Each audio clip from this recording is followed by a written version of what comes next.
आज हम बनाएंगे एकदम चटपटी छोले टिक्की चाट। तो चलिए इसको बनाना शुरू करते हैं और ये बहुत ही आसान तरीके से बनकर तैयार होगी। तो इसको बनाने के लिए मैंने काबुली चने को रात भर भिगो कर रख दिया था। ये अच्छी तरीके से भीग चुके हैं। अब इनको कुकर में डाल देंगे और 2 गिलास इसमें पानी डालेंगे और 1 चम्मच नमक इसमें डालेंगे और आधी चम्मच हल्दी पाउडर इसमें डालकर इसमें 4 से 5 सीटी लगा लेंगे, जिससे कि ये अच्छी तरीके से गल जाए। जब तक चने उबलते हैं चलिए टिक्की की तैयारी कर लेते हैं। इसके लिए मैंने 4 आलूओं को उबाल लिया है। अब इनको अच्छी तरीके से मैश कर लेते हैं। आलूओं को मैश करने के बाद अब इसमें 1/4 चम्मच नॉर्मल नमक और 1/4 चम्मच काले नमक को डालेंगे और आधी चम्मच कुटी हुई लाल मिर्च और 2-3 बारीक कटे हुए हरी मिर्च, थोड़ी सी बारीक कटी हुई हरी धनिया को डालेंगे।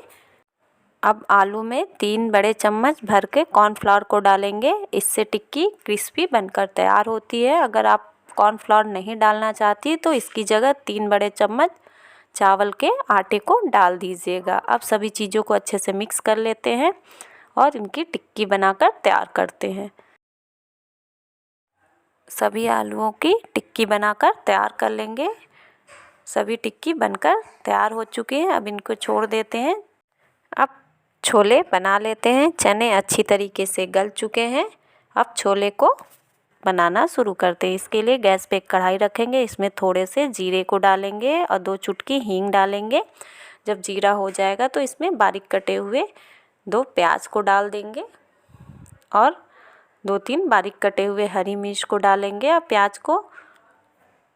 प्याज को लाइट गोल्डन होने तक फ्राई कर लेंगे।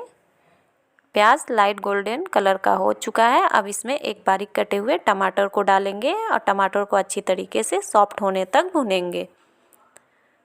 थोड़ी देर इसको ढक देंगे जिससे टमाटर अच्छी तरीके से सॉफ्ट हो जाए। अब 1 चम्मच अदरक लहसुन के पेस्ट को डालेंगे और थोड़ी देर इसको भी चला लेंगे जिससे कि इसका कच्चापन चला जाए। अब इसमें कुछ मसालों को डालेंगे। मसालों में 1 चम्मच धनिया का पाउडर और आधा चम्मच लाल मिर्च पाउडर और 1/4 चम्मच हल्दी पाउडर डालेंगे। हल्दी हमने चने में भी डाला है इसलिए हल्दी पाउडर कम ही डालेंगे।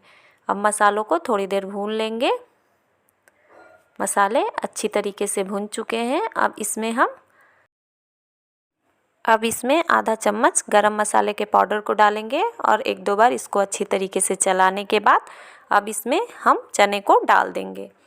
सभी चने को इसमें डाल देंगे और इसको अच्छी तरीके से चला लेंगे जिससे कि सभी मसाले चने में अच्छी तरीके से मिक्स हो जाए। अब इसमें आधा चम्मच काले नमक को डालेंगे। हमने पहले ही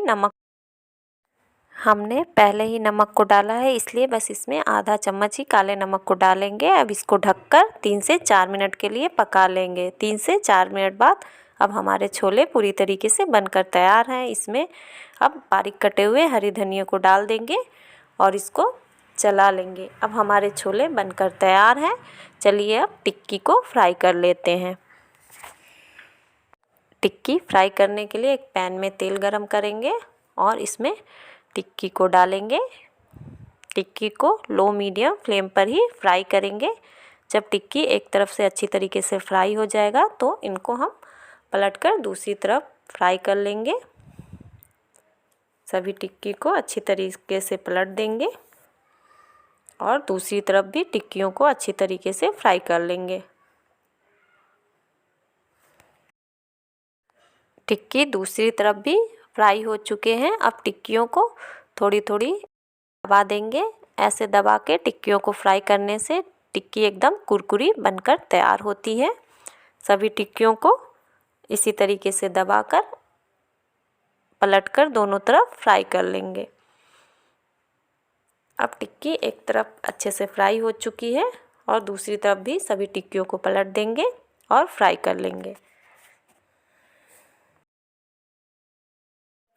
टिक्की अच्छी तरीके से फ्राई हो चुका है। अब चलिए हम चाट बनाना शुरू करते हैं। चाट बनाने के लिए टिक्कियों को एक प्लेट में लेंगे। देखिए कितनी कुरकुरी टिक्की बनकर तैयार हुई है। अब इसमें ऊपर से छोले को डालेंगे। छोले को निकालते समय पहले गर्म कर लेंगे। टिक्की पर छोले डालने के बाद अब इसमें ऊपर से हरी धनिया की चटनी, इमली की चटनी, दही और थोड़े से काले नमक को और भुने हुए जीरे के पाउडर को और कुटी हुई लाल मिर्च इसमें डालेंगे। अब थोड़े से बारीक कटे हुए हरी मिर्च, थोड़ी सी बारीक कटी हुई हरी धनिया और बारीक कटे हुए प्याज को इसमें डालेंगे और इसमें बारीक नमकीन डालेंगे। अब हमारी चाट बनकर तैयार है। आप भी एक बार इस चाट को ज़रूर बनाइएगा और अगर वीडियो पसंद आए तो वीडियो को एक लाइक करिए और चैनल को सब्सक्राइब कर लीजिए।